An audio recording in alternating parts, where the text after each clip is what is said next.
Chapter 1801. At this moment, the chief of the TMPD finally breathed a sigh of relief when he learned that Takehiko had been taken to the hospital and his life was not in danger. He took out a cigarette and knocked on the cigarette case to make the tobacco tighter. Then he took out the lighter, lit the cigarette, and took a puff. After a while, he sighed, "Oh, it seems that this strange day is finally coming to an end." The person next to him hurriedly said, "Director, the Su family brothers and sisters have not been found." The director of the TMPD immediately said angrily, "Can't you add more traffic to me? The Su brother and sister are still in a state of unclear life and death for the time being." With that said, he added, "Unknown life and death means that you don't know whether they are dead or alive. At least you can't be sure that they are dead. My request tonight is very simple. Don't tell me that someone has died, I'm satisfied. Wait until tomorrow."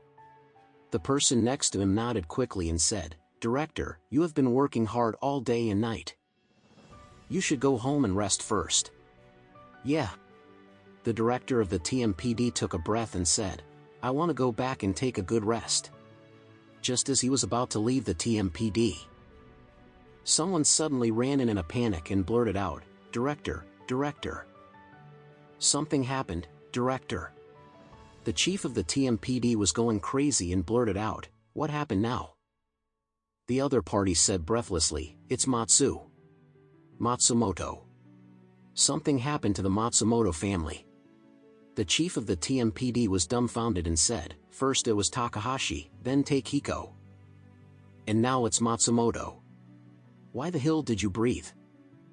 You say. What happened to Matsumoto? He's still alive?" In his opinion, as long as people are still alive, it doesn't matter if they are injured or disabled. Anyway, his only requirement is to stop death. As a result, the other party said with a horrified expression, "Director, something has happened to the Matsumoto family. There are more than 30 people in the family, all dead." "What?" When the TMPD chief heard this, he threw away the cigarette but in despair, grabbed his hair with both hands, and collapsed, saying, "I'm f***ing going to split. What the hell is going on? Is this still the Beijing I am familiar with? Why is it so endless?" The other party was also very collapsed, blurting out, "Tonight, the Matsumoto house suddenly lit a fire. After the firefighters put out the fire, they found that everyone in the Matsumoto house was lying neatly in the living room and burned beyond recognition. Arson. Let's not mention how tragic the scene was. Many firefighters vomited into the hospital."